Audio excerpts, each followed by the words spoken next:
A Rádio Niso apresenta Rota Atípica.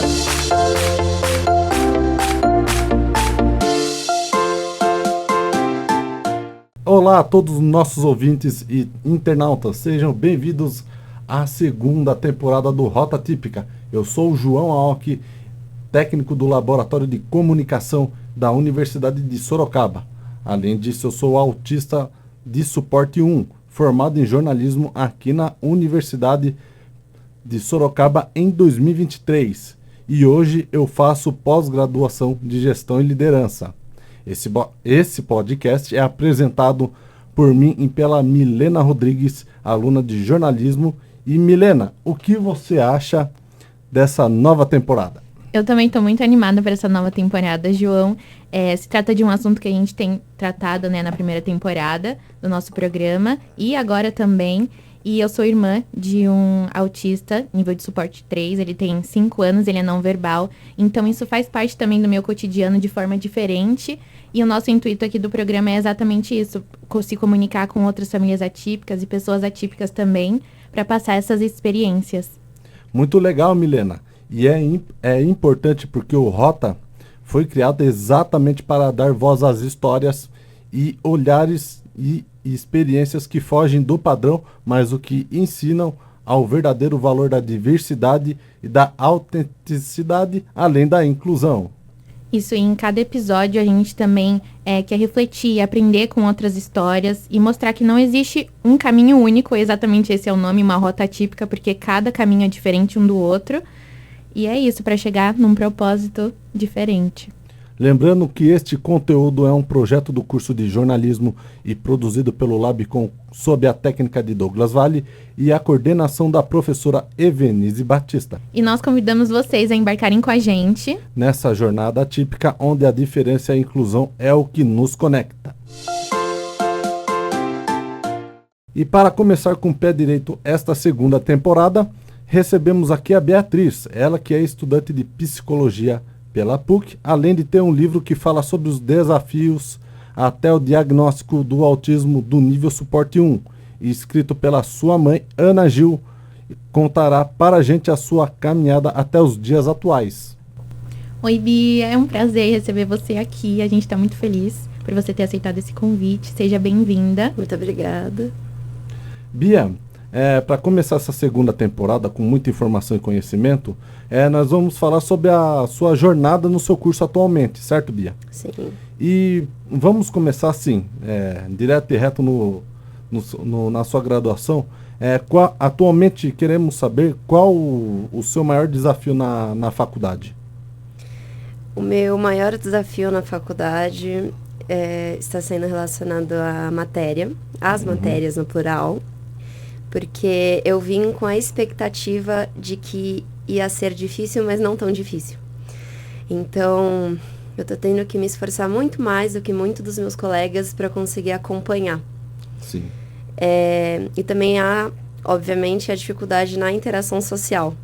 Só esse semestre que eu realmente consegui definir um grupinho de amigos, sim, porque é muito difícil mesmo nessa questão na universidade. Tem muita panelinha, né? A gente tem que saber se adaptar. Né? Mas isso no começo dos primeiros semestres foi complicado para você, Bia? Foi muito complicado, porque a gente entra na faculdade com uma expectativa, mas essa expectativa é imposta na gente por pessoas que são neurotípicas, né? Uhum. Ninguém fala como entrar na faculdade sendo uma pessoa autista. Sim. Então, eu acho que a gente constrói essa realidade de festas, muitos amigos e tudo, mas não é bem assim, né? A gente se sente diferente no momento que a gente pisa lá, mesmo sendo um curso de psicologia. Então, assim, é uma dificuldade, mas tá melhorando. Tá melhorando bastante. Ai, que bom. Realmente, a faculdade é difícil para pessoas típicas e fico imaginando, né, para pessoas atípicas também. Entrando um pouco nessa parte do diagnóstico, geralmente a gente ouve mais os pais falarem sobre essa experiência. Como foi para você receber o diagnóstico e quantos anos você tinha? Eu tinha 12 anos quando eu recebi o meu diagnóstico. E para mim foi muito impactante essa descoberta, porque, na verdade, a minha mãe soube, aos meus 12 anos, que eu tinha autismo, mas eu não fui informada. Por recomendação da minha psiquiatra. ela disse que eu era muito nova para conseguir compreender o que era o autismo como um todo. Então, eu fui saber aos 16 anos, em 2022. E no começo eu não sabia o que era o autismo. Eu não sabia o que era, eu não sabia como aquilo me definia. Então, eu acho que eu fui só vivendo a minha vida. E depois, muito depois, eu fui começando a entender que o autismo, ele fez toda a diferença ao longo da minha vida. Então, ao longo do tempo que eu comecei a me adaptar ao laudo. No começo eu não entendia o porquê de eu ser tão diferente, né? Bia, você falou que tem uma dificuldade para você lidar com as matérias na faculdade. Quais são as matérias que você está conseguindo desenrolar melhor e qual é a que você tem mais dificuldade de se sair bem? A que eu tô conseguindo me desenrolar melhor é em relação a modalidades da psicologia, porque tem muito a ver com a filosofia. E eu particularmente amo a filosofia e tenho muita facilidade com essa matéria. Então, é uma matéria que eu não preciso estudar tanto para ir bem. É bem bom. E a matéria que eu mais estou tendo dificuldade nesse semestre está sendo processos psicológicos, porque é muita matéria, muito complexo. E é muito complexo para mim conseguir decorar tudo. E conciliar tudo também, né? Parece que, assim, só essa matéria você já precisaria de 3 finais de semana para estudar, né? Junto com todas as outras. Então, seriam essas duas mesmo. E falando assim no seu curso, assim, a gente quer saber também, Bia, e o pessoal que tá ouvindo e assistindo, como estudante de psicologia, qual área você pretende trabalhar e quais os planos para o futuro como profissional? É uma ótima pergunta. Por eu estar no segundo semestre ainda, eu não tenho determinado qual área que eu quero seguir, mas eu tenho alguns interesses. Eu gosto muito da psicologia jurídica, porque a gente trabalha muito com a questão do criminal, mas também em elaborar laudos na questão dos tribunais, né? E eu gosto muito da avaliação psicológica, porque é justamente ela que trabalha, por exemplo, para fazer laudos com autistas, com bipolares, com borderlines. Então, é uma área da psicologia que está se expandindo bastante e é uma área que eu tenho muito interesse também. E essa área que você fala, Bia, chega a ser mais próximo de um diagnóstico? Então, a gente chama de anamnese, né? É uma ficha que a gente faz da criança, do adolescente ou do adulto para a gente conseguir constatar um possível diagnóstico. Mas quem vai confirmar mesmo é o psiquiatra, a gente só faz o encaminhamento.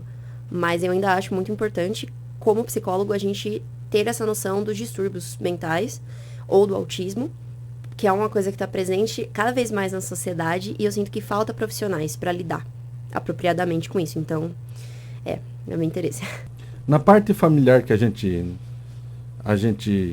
vai abordar com você, Bia, quais os hábitos que você gosta de fazer nos finais de semana? O que você mais curte de fazer quando você não está na faculdade? Eu adoro voltar para Sorocaba para ver meus pais e fazer programas com a minha mãe, mas eu também gosto muito de ir para São Paulo para ver a minha namorada. A gente se diverte bastante lá e é um ótimo momento de lazer e distração para mim. Na parte da alimentação, assim, os internautas e os ouvintes querem saber também se você tem seletividade alimentar. E quais os alimentos que você costuma comer e quais você não passa perto, assim, de intuição? Assim, agora que eu tô morando sozinha, eu tô conseguindo escolher muito mais o que eu vou comer. Sim. E aí eu tenho uma seletividade alimentar de só comprar os mesmos alimentos durante a semana. Então, eu compro carne, quibe e frango a passarinho. Sim. É só o que eu como. Eu gosto muito de guacamole também, que é um alimento que eu como repetidamente desde os meus 7 anos. Sim. E é só o que fica durante a semana. E uma das coisas que eu não consigo aguentar é tempero muito forte, como cúrcuma ou pimenta do reino, por exemplo, porque parece que eu fico só sentindo o gosto do tempero, né, na comida.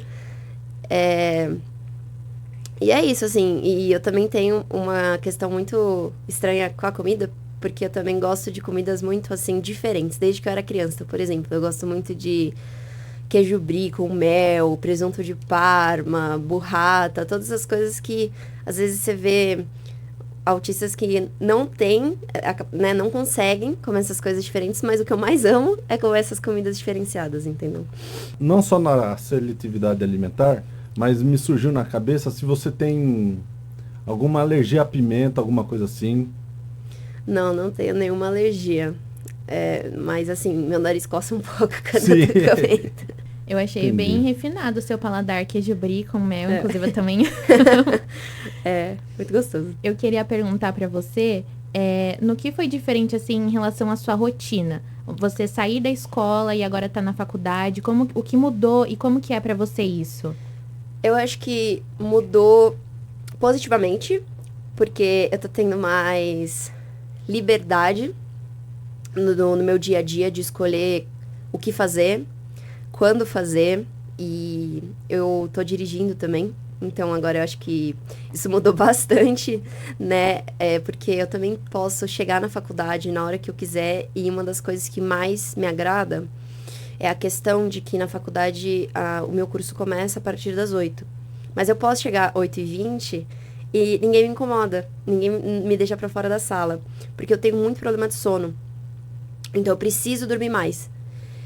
Sendo que no ensino médio eu tinha que acordar 6h10 todo dia. E isso influenciava também em como eu ficava ao longo do dia, né? Porque, querendo ou não, você fica muito estressado. Então é isso, essa maior liberdade mesmo. Em questão de CNH, assim, eu tenho curiosidade de saber o que você prefere, assim, quando você tiver com a habilitação na mão. Você prefere ter um carro ou uma moto? Eu tenho um carro. Sim. E eu prefiro porque eu me sinto mais segura dentro dele, né? Ah, entendi. Eu fico no meu mundinho, escutando as minhas músicas e é muito gostoso. E tá tudo certo também, né, Bia? Tá tudo certo. Bia, você sente então que o seu diagnóstico, o processo dele te guiou a querer se tornar uma psicóloga? Eu acho que foi justamente o que me fez querer escolher a psicologia. Porque eu quero conseguir ajudar as pessoas a passarem e a superarem as mesmas coisas que eu, ou coisas diferentes também, mas eu sou uma pessoa que eu sempre fui muito empática, por causa do autismo. E eu tenho até uma empatia excessiva. Eu me preocupo demais com todo mundo. E eu pensei, que profissão mais adequada do que psicologia para você se importar e você ter toda essa empatia, né?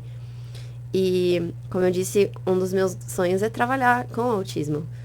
Porque eu sou. Então, eu acho que nada melhor do que uma pessoa que para ajudar quem é, né?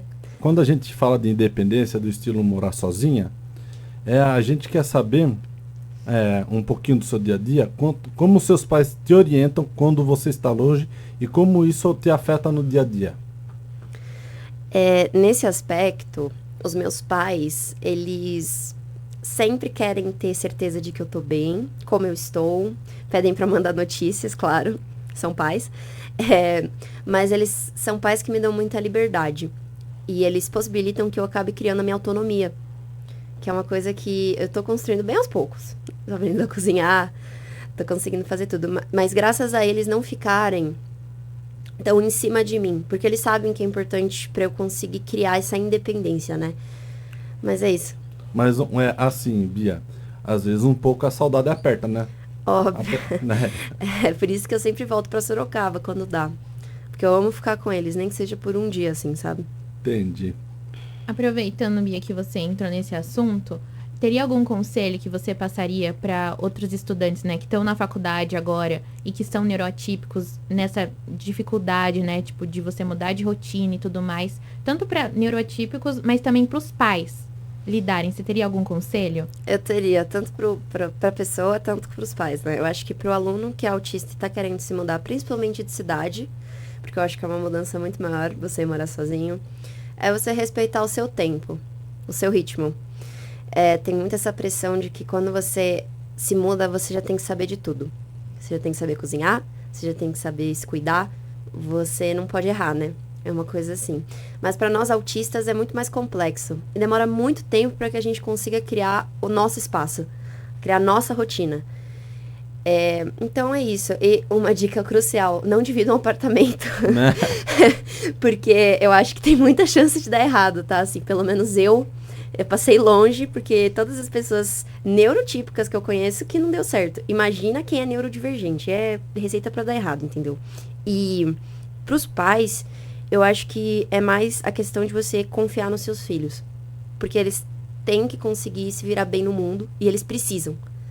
Se você ficar muito em cima deles o tempo todo, eles não vão conseguir criar autonomia. E eu acho que a coisa mais importante para uma pessoa autista é saber como se adequar ao mundo de neurotípicos. E é duro, mas é a realidade. Bia, você pode falar pra gente um pouco sobre o seu livro e quais são as pretensões para um futuro segundo livro, talvez? Como foi o processo? Pode contar tudo pra gente.